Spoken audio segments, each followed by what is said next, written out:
नमस्ते। आज हम बात करने वाले हैं भारत के सबसे रंगीन, सबसे जिंदा दिल त्योहारों में से एक होली के बारे में। ये सिर्फ रंगों का त्योहार नहीं है, ये है खुशी और एकता का एक जबरदस्त जश्न। तो चलिए इसकी दुनिया में थोड़ा और गहरा उतरते हैं। अच्छा, कभी सोचा है कि ऐसा कौन सा त्योहार है जिसमें एक राक्षस की हाँ का जश्न रंगों की बौछार से मनाया जाता है? जी हाँ, इसका जवाब है होली। और यकीन मानिए, इसकी कहानी उतनी ही दिलचस्प है जितने इसके रंग। तो आगे हम क्या क्या जानने वाले हैं? सबसे पहले समझेंगे कि भाई होली आखिर है क्या।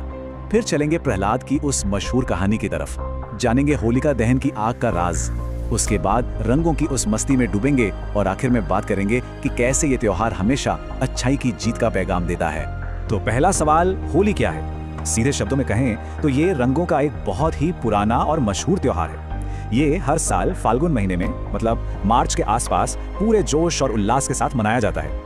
ये सचमुच मौज मस्ती का त्योहार है। खासतौर पर बच्चों के लिए तो ये किसी जन्नत से कम नहीं। उनका जश्न तो होली के एक हफ्ते पहले ही शुरू हो जाता है और त्योहार के बाद भी हफ्ते भर तक चलता ही रहता है। लेकिन होली की मस्ती और रंगों को पूरी तरह समझने के लिए हमें पहले इसकी जड़ों तक जाना होगा। और वो जड़ें जुड़ी हैं प्रहलाद की एक बहुत पुरानी कहानी से। तो कहानी की शुरुआत होती है एक राक्षस राजा हिरण्यकश्यप से। उसे अपनी ताकत का इतना घमंड था कि वो चाहता था कि दुनिया में हर कोई, हर इंसान उसे ही भगवान मानकर पूजे।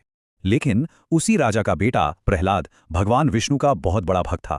भक्त मतलब जिसकी अपने भगवान में अटूट और सच्ची श्रद्धा हो। और बस यहीं से पिता और बेटे के बीच टकराव शुरू हुआ। राजा हिरण्यकश्यप ने जिद पकड़ ली कि बेटा भी उसी की पूजा करे, लेकिन राजकुमार प्रहलाद ने साफ मना कर दिया और वो भगवान विष्णु की भक्ति में ही लीन रहा। अब सोचिए, जब हिरण्यकश्यप अपने ही बेटे को मारने की हर कोशिश में नाकाम हो गया तो उसने एक बहुत भयानक चाल चली। उसने अपनी बहन होलिका को बुलाया और हुक्म दिया कि वो प्रहलाद को गोद में लेकर जलती आग में बैठ जाए। अब यहाँ कहानी में ट्विस्ट है। होलिका को एक वरदान मिला हुआ था, एक ऐसा डिवाइन बून कि आग उसे छू भी नहीं सकती थी। तो सुनने में तो ये एक परफेक्ट प्लान लग रहा था, है ना? लेकिन हुआ ठीक इसका उल्टा। अपने वरदान के बावजूद होलिका उस आग में जलकर राख हो गई और प्रहलाद, वो अपने भगवान की कृपा से बिल्कुल सही सलामत